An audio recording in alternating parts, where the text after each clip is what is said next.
Câncer, palavra tão estigmatizada e carregada de medo e insegurança. Exatamente por saber que tememos aquilo que não conhecemos, é que o programa Diálogos Jurídicos deste mês irá falar sobre esse tema a fim de desvendá-lo. Para construir esse diálogo junto comigo, eu conto com a presença da advogada Débora Lima e do oncologista Clécius Aguiar. Acompanhe.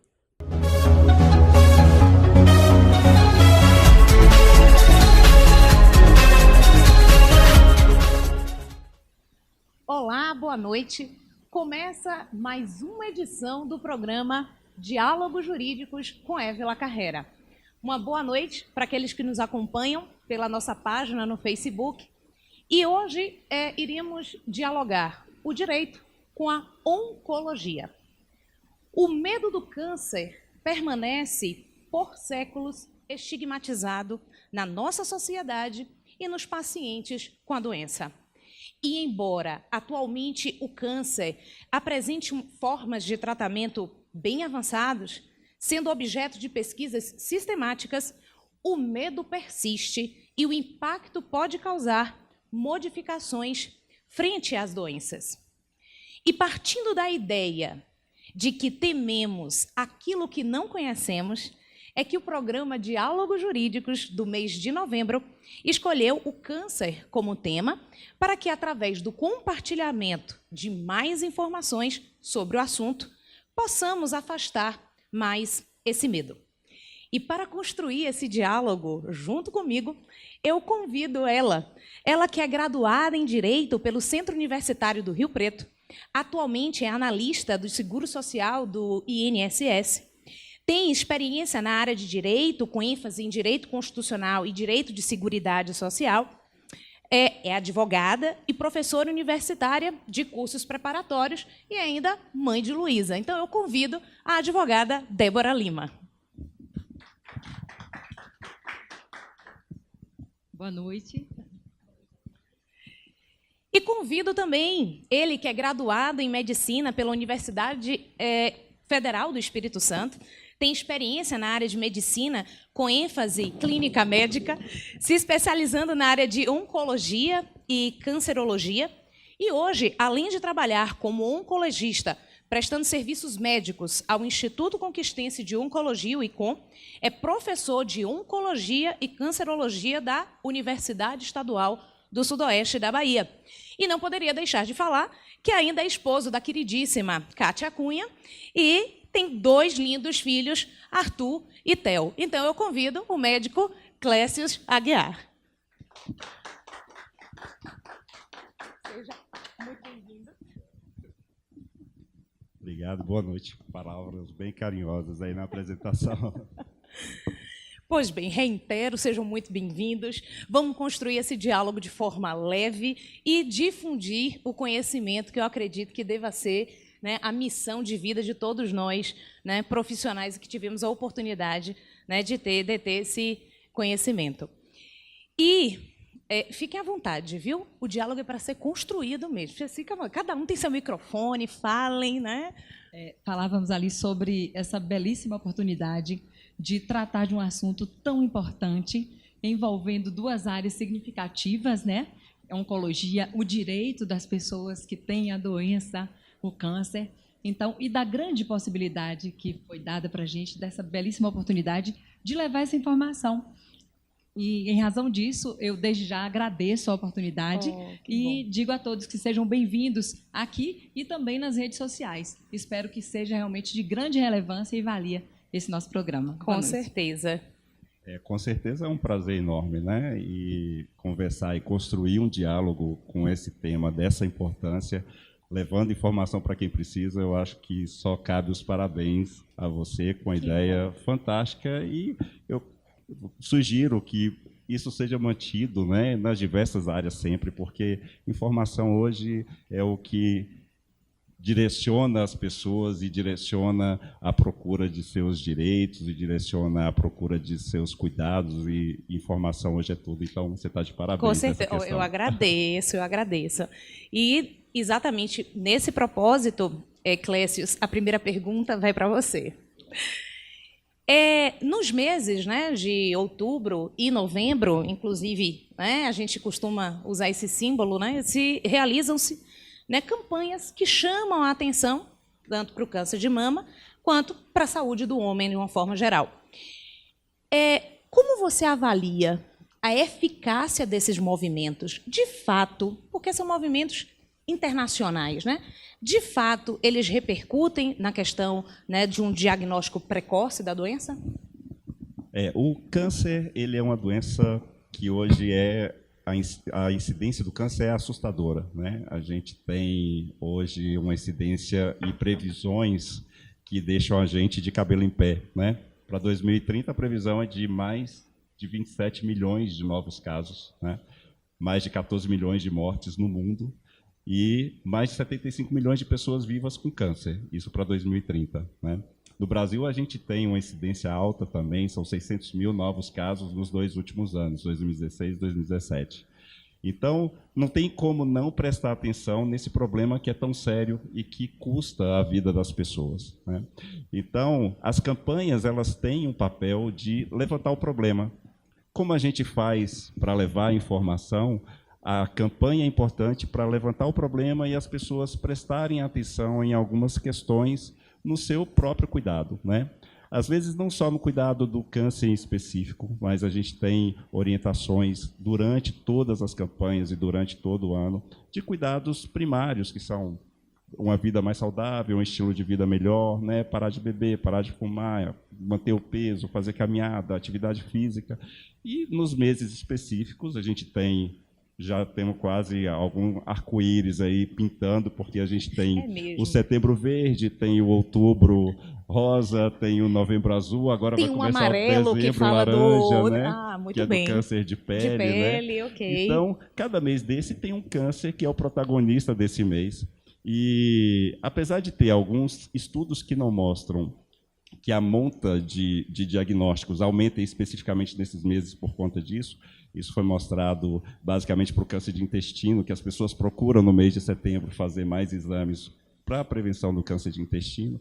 Então, mas a importância é levantar o problema e as pessoas começarem a prestar atenção em alguns sintomas que às vezes são muito discutidos nessas épocas, né? Então, eu acho que tem seu significado, sim, tem sua importância, né? A gente vai construindo com o tempo, as pessoas vão aprendendo e vão se informando, e a informação vai chegando e elas vão procurando o devido cuidado com o corpo. Então, que ótimo, então, que essas campanhas, né, surtem efeito. E você falou aí da questão da prevenção. E já que estamos falando de prevenção, nada melhor do que ter informação, né, para orientar e compartilhar com as pessoas que estão vivendo o drama, né, seja de um familiar, seja, né, o seu próprio drama pessoal, de lidar com essa doença. E aí, Débora, é sabido que essas pessoas, né, os pacientes oncológicos, eles possuem vários direitos. Você poderia falar, porque eu sei que são vários e de várias áreas, você poderia falar para a gente quais direitos um paciente oncológico possui que envolve isenções de impostos? Você traria essa informação para a gente? Bom, é muito importante ressaltar que o fato de a pessoa ser portadora ou diagnosticada com câncer, por si só, não leva ao direito, ou a algum determinado direito. Um ou outro, sim. E a gente vai, ao longo desse diálogo, esclarecendo que direitos são esses, que, pelo fato da pessoa ser diagnosticada com câncer, ela passa a fazer jus a determinada situação. Na grande maioria das vezes, outras circunstâncias são necessárias. Quando se trata, por exemplo, de impostos, chamando a atenção para o seu questionamento, esses impostos, eles podem ser afastados das pessoas com câncer, juntando-se a isso outros requisitos que são exigidos por lei. Por exemplo, o imposto de renda. A pessoa aposentada, o titular de pensão por morte, ou ainda a pessoa afastada das atividades, quando militar, por exemplo, da reforma, ou a pessoa reformada, essas pessoas têm direito à isenção do imposto de renda quando aposentadas por invalidez, em razão do câncer, ou se já se encontram aposentadas e se porventura elas são acometidas com o câncer. É importante salientar que quando a doença surge depois, mesmo depois que o sujeito está aposentado, ainda assim ele tem direito à isenção do imposto de renda por ser portador de neoplasia maligna. Então, o imposto de renda ele acaba sendo afastado quando o sujeito aposentado ou pensionista é portador de neoplasia maligna. Para isso, ele tem que estar afastado das atividades. Se, porventura, ele estiver trabalhando, outras situações lhe serão peculiares, não a isenção do imposto de renda. Outros impostos também podem ser afastados. E aí, cada um deles vai depender da incidência específica, em regra, que vai direcionar para alguns requisitos. Por exemplo, se a doença, a neoplasia, acontece, leva essa pessoa à perda de movimentos, leva a uma deficiência, tá? A uma deficiência física, é possível que essa pessoa tenha isenção, por exemplo, do IPI, que incide na compra de um veículo adaptado especialmente, mas não porque ela possua, porque ela esteja acometida de um câncer. Isso se dá, e é importante salientar que as leis locais que regulam o imposto, no caso do IPI é o imposto federal, tá? A lei direciona e dá esse direito para as pessoas que tenham deficiência física. Em razão disso, proveniente da doença. Se o portador do câncer tem uma deficiência proveniente da doença ou de outras doenças, essa pessoa pode ter afastado o imposto, o IPI, que é o imposto decorrente da industrialização, no caso, né? Isso, de produtos industrializados. Isso. Outros impostos também podem ser afastados, como, por exemplo, o IPVA, que é um imposto estadual. Os estados regulam essa questão. O estado da Bahia tem uma lei que regula o IPVA, que diz que pessoas portadoras de deficiência também terão direito à isenção do IPVA. E isso em razão de qualquer doença, inclusive da neoplasia. Entre outros impostos, alguns municípios isentam, por exemplo, do IPTU. Vitória da Conquista não tem legislação específica para isso, ainda não temos. Tá? Alguns municípios fazem com que as pessoas estejam afastadas da questão do rodízio, como é o caso de São Paulo, do rodízio de veículos, quando portadores da doença. Então, são várias as incidências de vários impostos, mas cada lei vai regular isso. Quando se trata de impostos, por exemplo, incidentes sobre a compra de um veículo adaptado especialmente, normalmente isso é dado para as pessoas que têm deficiência física. E aí, em decorrência do câncer, esse sujeito também vai fazer jus à isenção do imposto. Perfeito. Mais clareza impossível. E, Clécius, normalmente a gente... Mas isso aí é uma curiosidade, inclusive, pessoal, viu, Clécius? Porque, normalmente, a gente procura o médico quando a gente sente, né, percebe algo diferente, né, no nosso corpo, uma dor que não passa, um sangramento, alguma coisa anormal. E a orientação é sempre procurar um especialista, não usar o Google como, né, referência, né, para se automedicar, enfim. Só uma parte, eu achei muito engraçado, recebi pelo WhatsApp, dizendo que o médico disse assim, caso você já tenha ido para o Google e procura uma segunda opinião, vá para o Yahoo. Né? Agora procure no Yahoo. Então, assim, de fato, as pessoas estão vivendo muito essa onda. Né?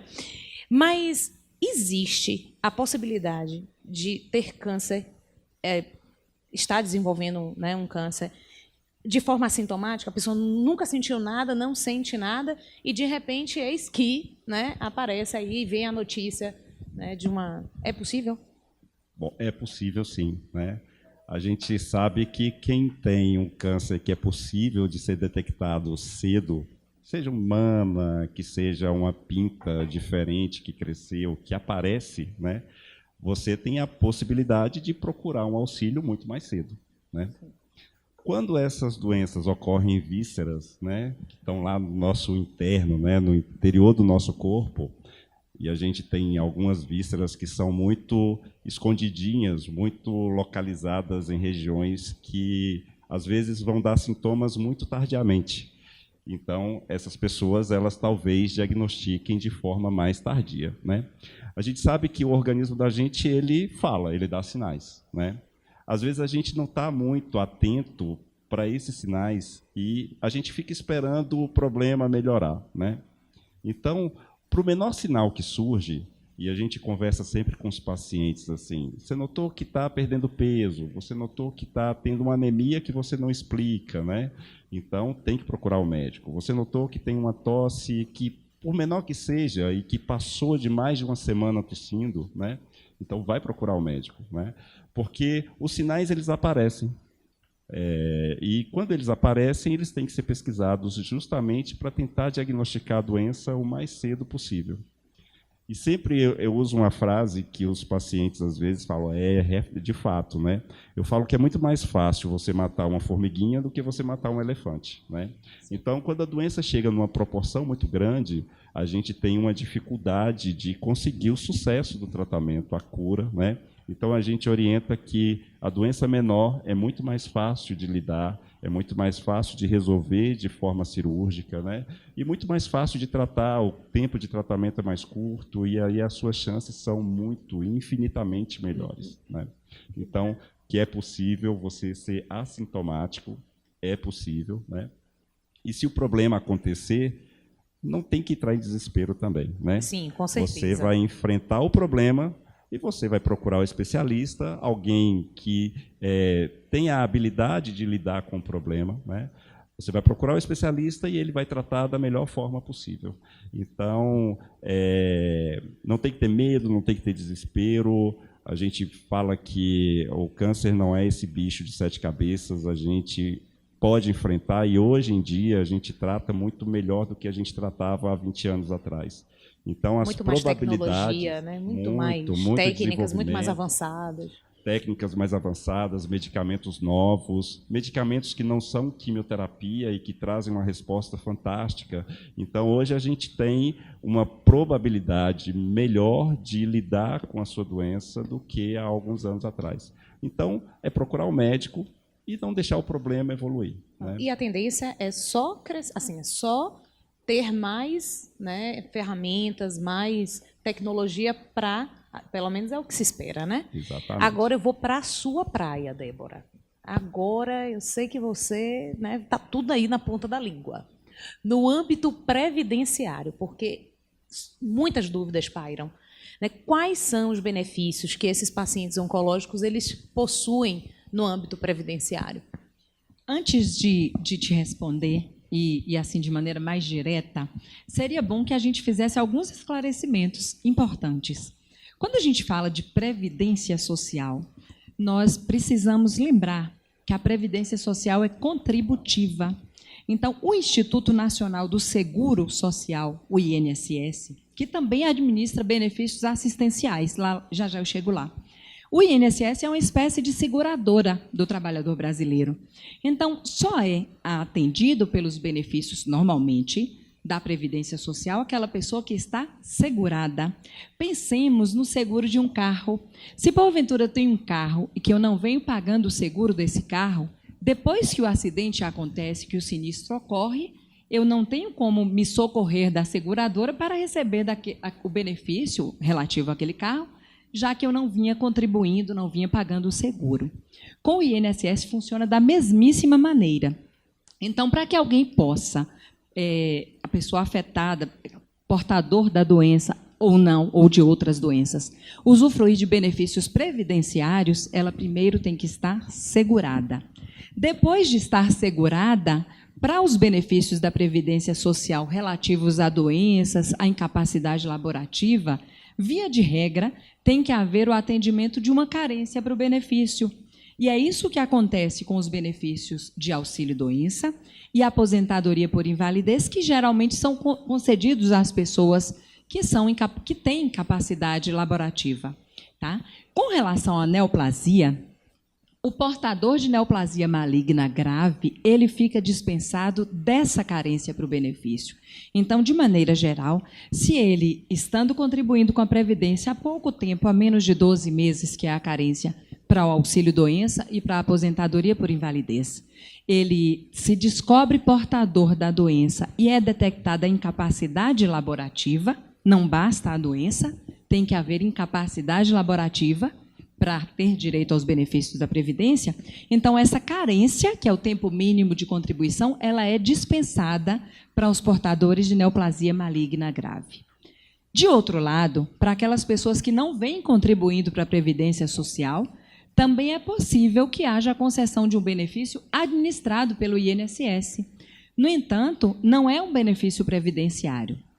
Cuida-se de um amparo assistencial para os portadores de deficiência. Então, não necessariamente o sujeito tem que ser portador de uma deficiência física ou mental, de deficiência em si, mas o portador da doença que esteja incapacitado para o trabalho e que não possa concorrer no mercado de trabalho ou que não possa concorrer de maneira compatível com as pessoas que não têm aquele problema de saúde, igualitária, né?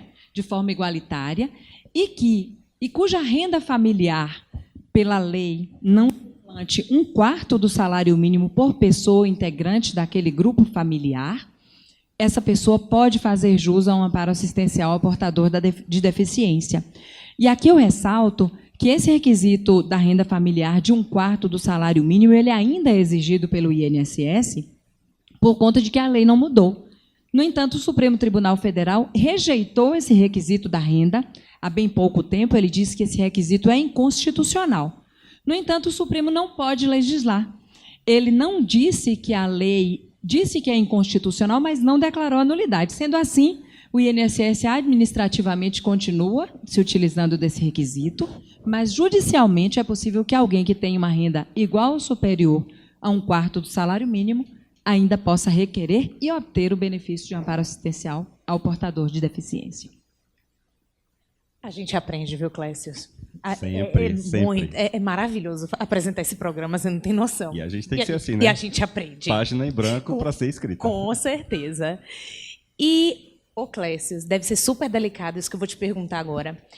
Como é dar a notícia, aquele momento que você analisa o exame, que fala assim, eu vou agora ter que falar para o paciente, né, que foi detectado, né, enfim, eu vou falar numa linguagem que eu acho que todo mundo fala, foi detectado um câncer, né, as pessoas ainda a palavra é tão estigmatizada que as pessoas falam assim, tá com CA, né, ou seja, bota letras só porque é tão pesada, né, a palavra, que aí as pessoas colocam letras, tá com CA. Então, quais são as preocupações assim que os médicos têm que ter para transmitir essa notícia para o paciente, para os familiares? Teria assim, uma conduta indicada para os familiares em lidar com isso? Como é que funciona? Tem um protocolo? Como é que funciona? Muita gente não faz oncologia por causa disso, né? Porque eles têm medo de dar notícia. A gente até brinca e fala assim, bom, o cirurgião mandou para a gente para falar, olha, você tem um probleminha, vai lá no oncologista que ele vai te dizer o que é. Então, eles mandam para o oncologista para a gente ser o portador da má notícia, né? Com o tempo, a gente aprende a lidar com as situações. O mais importante é a gente ter sensibilidade de notar o paciente e a família que estão ali na sua frente e que procuram pelo seu auxílio naquele momento, né? Não é um diagnóstico fácil, de fato. Ele vem carregado de mitos, vem carregado de uma sobrecarga emocional muito grande, que não envolve só o paciente, envolve a família, envolve todo mundo em volta, né? Então, a gente se sensibiliza, a gente tem cânceres em pacientes jovens que têm uma vida inteira pela frente, às vezes cânceres em situações muito avançadas, e que a gente sabe que o prognóstico é ruim, que talvez aquele paciente tenha uma sobrevida curta, né? Mas a gente tem que saber lidar com a situação e ter a sensibilidade de transmitir a informação, né?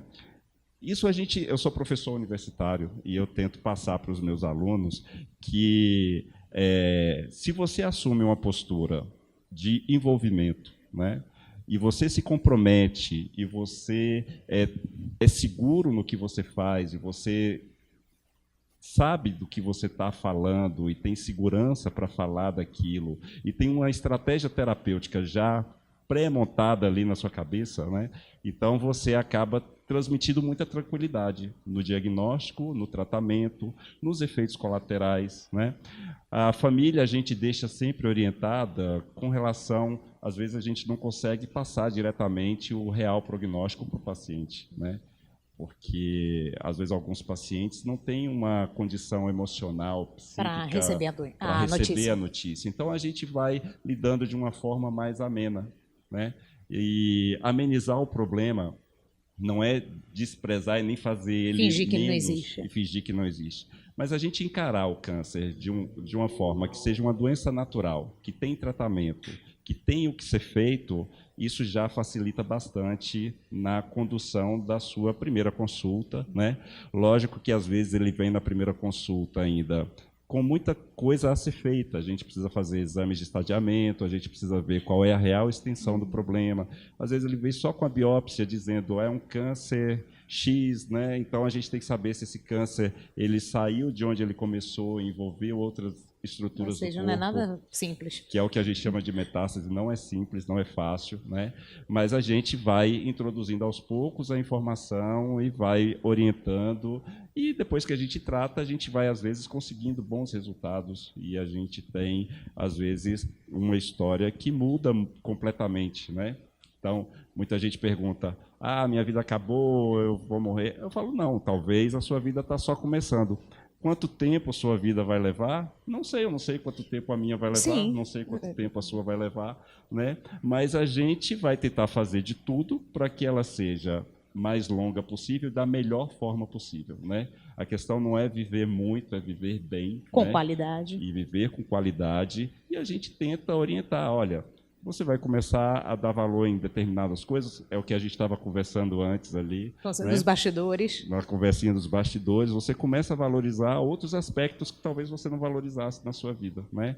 O cuidado com o seu corpo, a sobrecarga de trabalho, Atenção à família, o tempo dedicado aos filhos. Então, tudo isso muda muito. E não tem, de fato, como sair... como não sair diferente de uma experiência dessa. E, né? assim...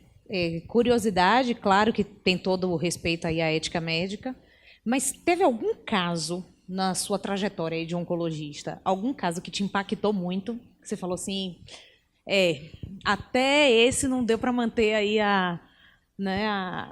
essa imparcialidade, digamos assim, né? Teve sim, e assim, a gente se envolve com os pacientes, né? E os pacientes mais jovens, a gente tem um carinho muito especial pelos mais jovens, né?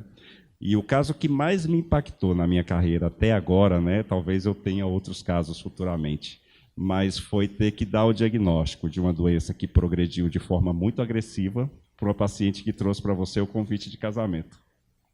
Então, essa experiência, até hoje, eu fico muito envolvido e muito emocionado quando eu comento.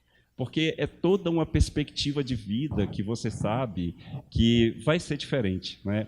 Então, ela entrega, e aí, doutor, eu caso? Aí eu falei, casa, aproveita cada minuto. Vá para a lua de mel, aproveite, fique com seu esposo e volte, e na volta a gente conversa de novo, né? Então, a gente tem que aproveitar cada momento da vida. Só né? em falar, eu já arrepiei aqui, imagine, né, isso, vivenciar isso. E, Débora, já que a gente falou de parentes, esse cuidado em dar a notícia, se existe, né, algum direito para aquele parente que tem que acompanhar, né, o paciente oncológico? Ele tem algum direito, ele, né, tem alguma, sei lá, isenção no trabalho, ou alguma coisa que possa dar a ele essa possibilidade dele dar suporte ao paciente? Veja bem, nós já sabemos, e até todos aqui sabem, e até pelo andar aqui da nossa conversa, é perceptível que a doença impacta não só a pessoa acometida por ela, mas toda a família, amigos, todos aqueles que estão em volta. Todos se solidarizam. E o sujeito não vai sozinho procurar um oncologista, via de regra, não, né, doutor? O sujeito não vai sozinho, ele não caminha sozinho. E, normalmente, o pai, a mãe ou o filho, alguém vai acompanhar esse paciente. Infelizmente, nós temos uma disparidade muito grande quando se trata de servidor público e trabalhador da iniciativa privada, quando o assunto é licença para tratamento de um parente acometido de alguma doença que precisa de acompanhamento no tratamento. O servidor público federal, ele tem uma lei em seu favor que regula essa situação, que é a Lei 8.112, ela dá o direito à licença para acompanhar a pessoa da família, para acompanhar parente em tratamento por 30 dias, prorrogáveis por outros 30 e pode chegar até 90 dias, com remuneração. E sem remuneração, isso pode se estender por um período mais longo. Quando se trata de trabalhador da iniciativa privada, regido pela CLT, pela Consolidação das Leis do Trabalho, não existe uma regra que dê essa licença para o trabalhador ainda. O que eu tenho visto com alguma frequência é o judiciário, em respeito ao princípio constitucional da isonomia, atendendo essas pessoas e fazendo com que os empregadores, os tomadores do serviço, tenham que conceder essa licença, isso não é lei, tá? É o judiciário, atuando, defendendo aquilo que está previsto na Constituição, de que todos são iguais perante a lei, para aplicar a legislação prevista Federal. Inicialmente para o servidor, também para trabalhadores da iniciativa privada. Mas isso não é a legislação que rege. Perfeito. E agora a gente vai falar de, eu acredito que um dos cânceres mais, digamos assim, mais popularizado, que é o câncer de mama, né? Então, assim, são milhares de mulheres, né, acometidas com o câncer de mama. E o tratamento, normalmente, eu sei que deve existir outras, mas normalmente envolve a quimioterapia. E eu percebo, assim, até nos depoimentos, né, que a gente escuta, mulheres muito preocupadas em perderem a fertilidade por conta, em razão da quimioterapia. Então, Clécius explica essa relação, explica se tem alguma possibilidade de, apesar de, né, estar se fazendo o tratamento, preservar a fertilidade. Como é que funciona? Não é só o câncer de mama, né? Todo o tratamento oncológico que envolve quimioterapia e radioterapia em regiões de ovários, né? Você pode ter perda de fertilidade. Também cabe para o homem que faz quimioterapia, né? O homem também ele pode perder a fertilidade por conta do tratamento, porque o grande problema da quimioterapia é que ela não age só sobre as células do câncer, né? Ela age também sobre as células normais do corpo.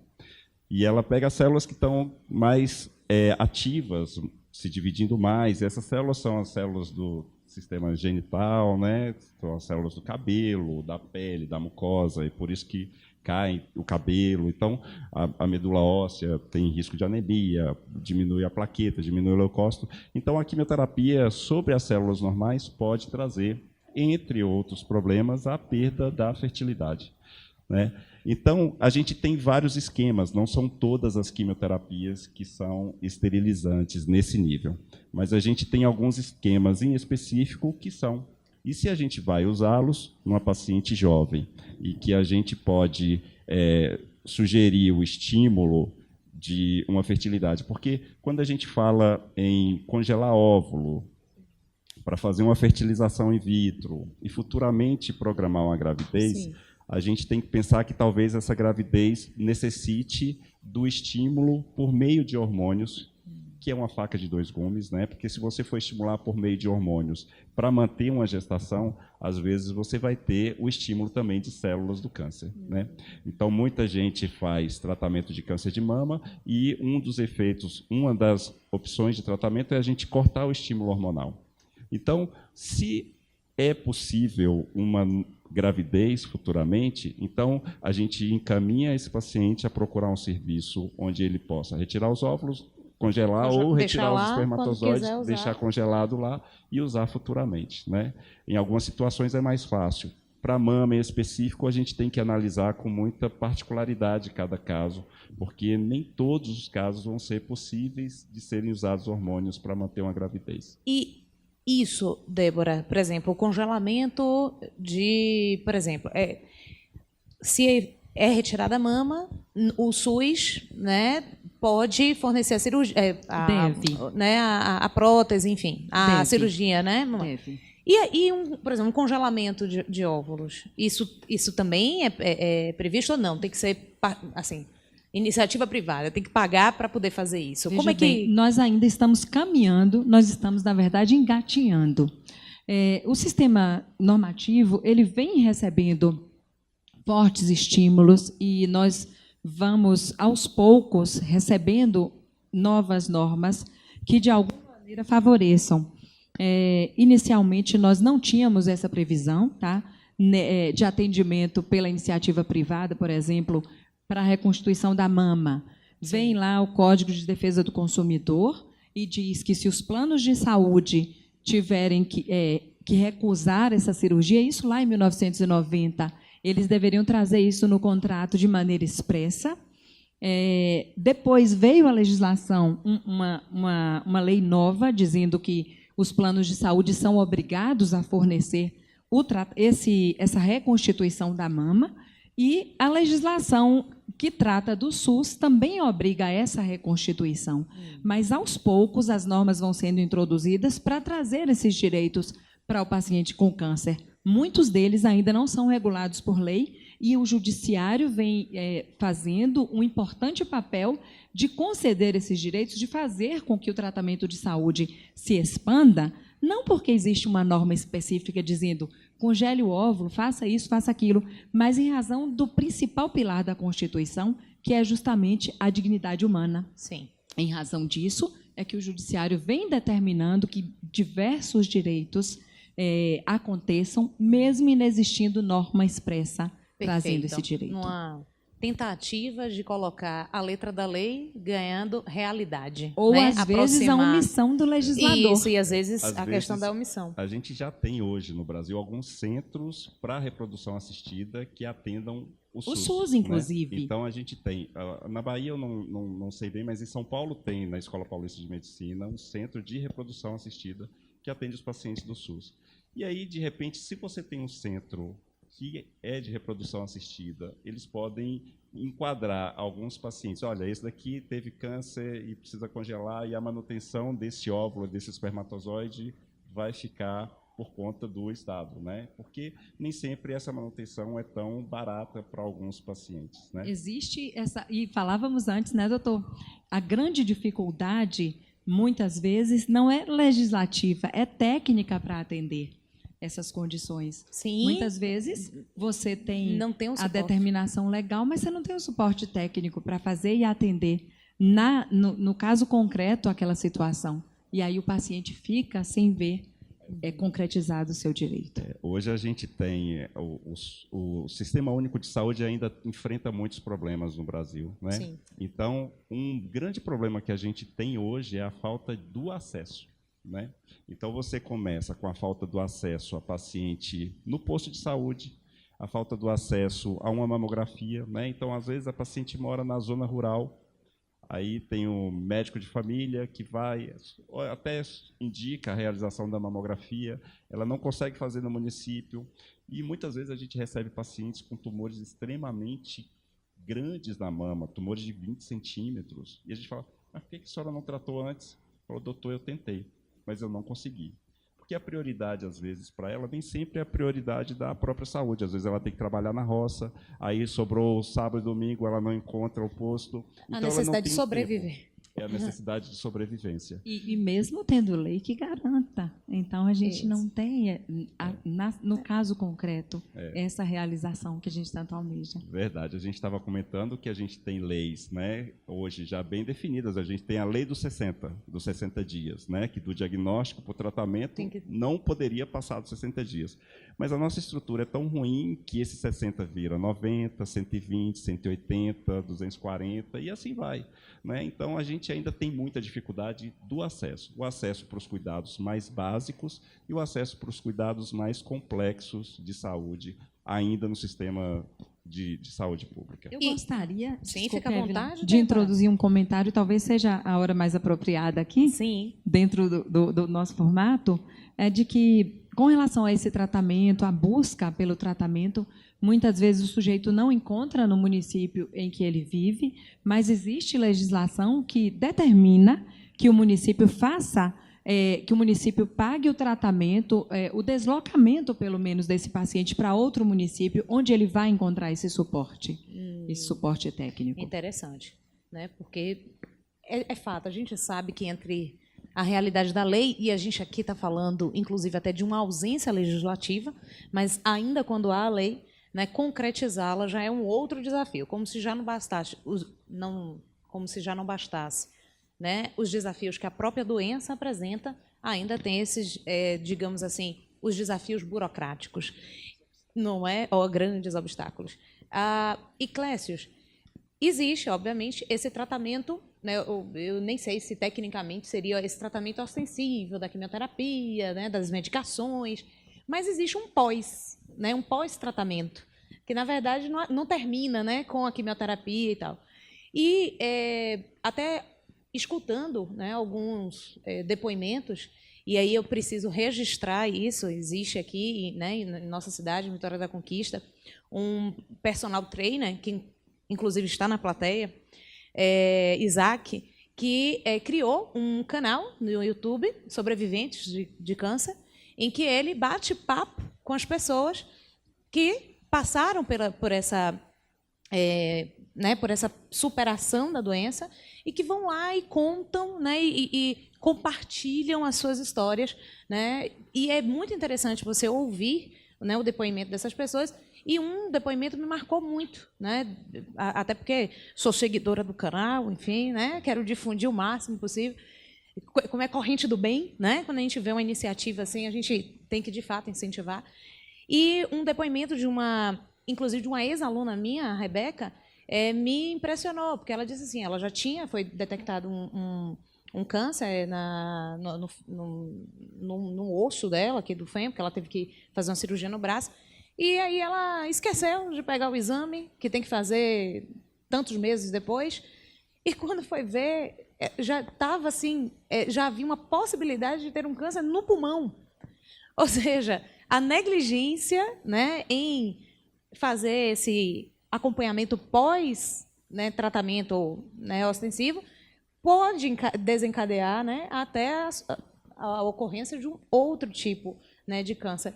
Mas fala aí para a gente da importância, agora ouvindo de um oncologista, da importância. O segmento, que é a parte que começa quando você termina o tratamento, né?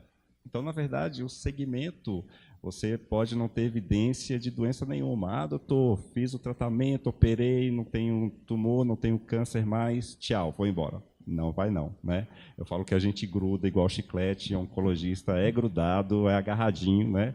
Então, o paciente, ele volta, né, com uma certa regularidade nas consultas. Então, ele vem de 3 em 3 meses nos primeiros anos, 2, 3 anos, depois ele vem de 4 em 4, depois de 6 em 6, depois de 5 anos, ele ainda continua vindo.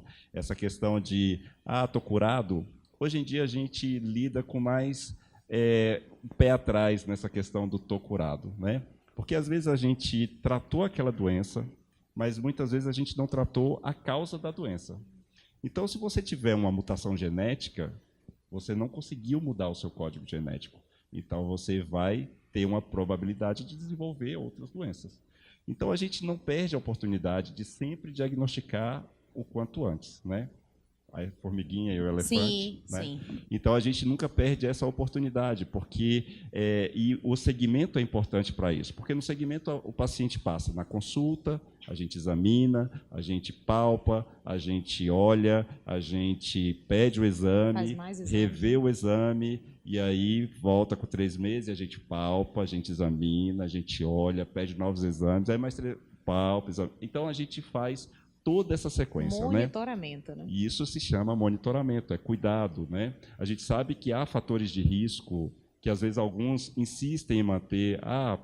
Tratei um câncer de pulmão, operei, mas continuo fumando.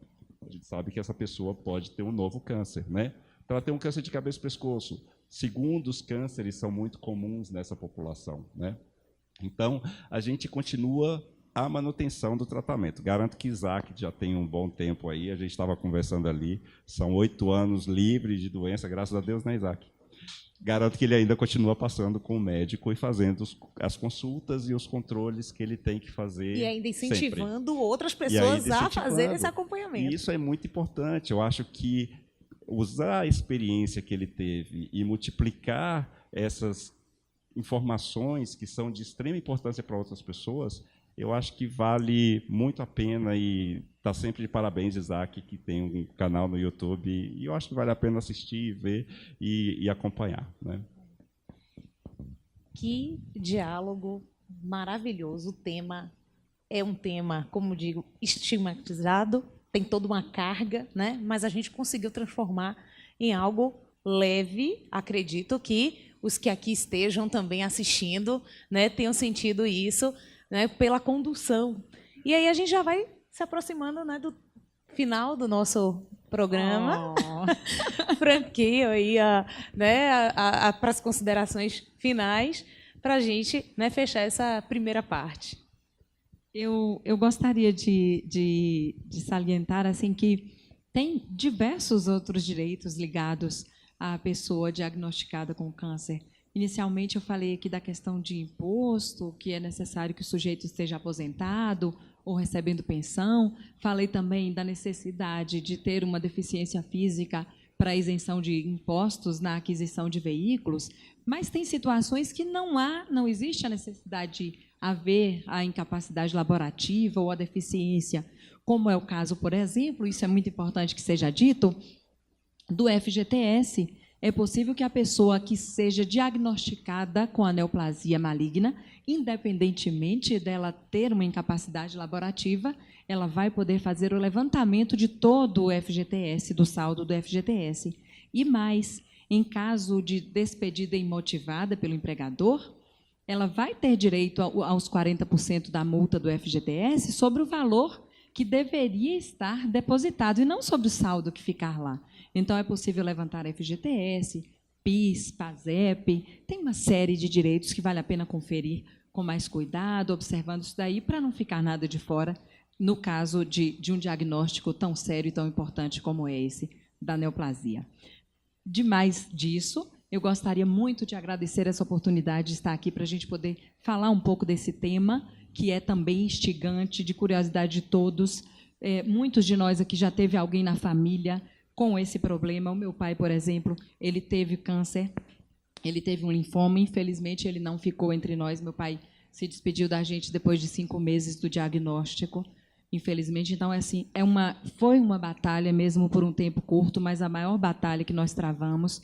E se a gente dispõe de algumas ferramentas, de algumas armas para lutar essa guerra contra o câncer, sejam essas ferramentas jurídicas, seja essa ferramenta da informação, que a gente possa usar da melhor maneira possível para tentar lutar contra essa, que, sem sombra de dúvida, é um grande problema, mas que a gente pode, se não vencer, ter uma melhor qualidade de vida e lutar e conseguir sair dela de cabeça erguida.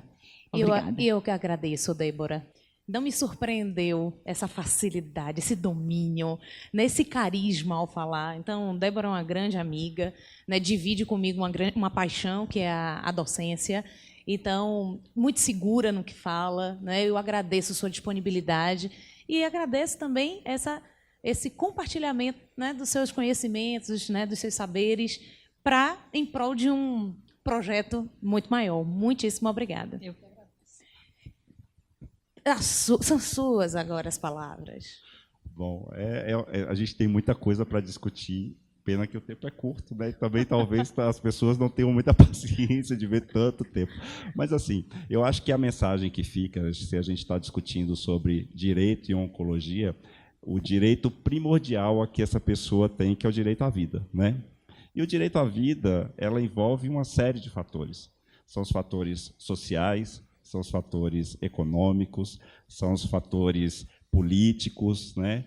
E a pessoa precisa e saber que ela tem direito ao acesso, e ela tem que brigar por isso, ela tem direito à consulta com o médico especialista, ela tem direito ao exame, a Constituição é muito clara, né? Saúde é direito do cidadão e é obrigação do Estado, é dever, né? Então, a pessoa tem direito a tudo isso, ela tem direito ao exame, ela tem direito ao tratamento, ela tem direito ao diagnóstico, né? E trazer essa informação para as pessoas, de forma que elas usem essa informação na luta pelo seu direito, até que esse direito seja uma coisa natural na vida do brasileiro, né? E ninguém precise brigar para ter direito à vida, né? Então, por que tratar diferente o paciente de convênio, o paciente de SUS? É todo mundo gente, todo mundo tem direito à vida, né? Então, por que o tratamento caro não cabe no SUS, e aí é uma briga na justiça, e às vezes o paciente perde a oportunidade de tratar, porque ela não encontrou o apoio que ela precisava, mesmo tendo direito a isso, né? Então, eu acho que o que fica é a gente brigar, implantar, né, e ter acesso ao que a gente, de fato, tem direito. E o seu papel, o meu papel, o papel de Débora aqui, eu acho que é levar a informação e deixar as pessoas cientes desse direito e levar a informação para que elas usem todas essas orientações que elas tiveram aqui hoje para aplicar da melhor forma possível para a sua vida, né? Muito obrigado, agradecer e parabenizar também os diálogos, eu acho que são fantásticas e formas muito legais de lidar com problemas que são problemas sérios e multiplicar essas informações é muito bom. Obrigado. Eu que agradeço, Clécius, gratidão de verdade. Por quê? Porque esse é o doar-se, né? Então, de se disponibilizar, de estar aqui, de compartilhar seu conhecimento. Então, muito obrigada, né? Muito obrigada. Agradeço também os que presencialmente estão aqui para acompanhar, né, esse diálogo. E agradeço aqueles, né, que nos acompanharam em transmissão ao vivo pelo Facebook, né, aos seguidores, né, do canal Diálogos Jurídicos, minha gratidão.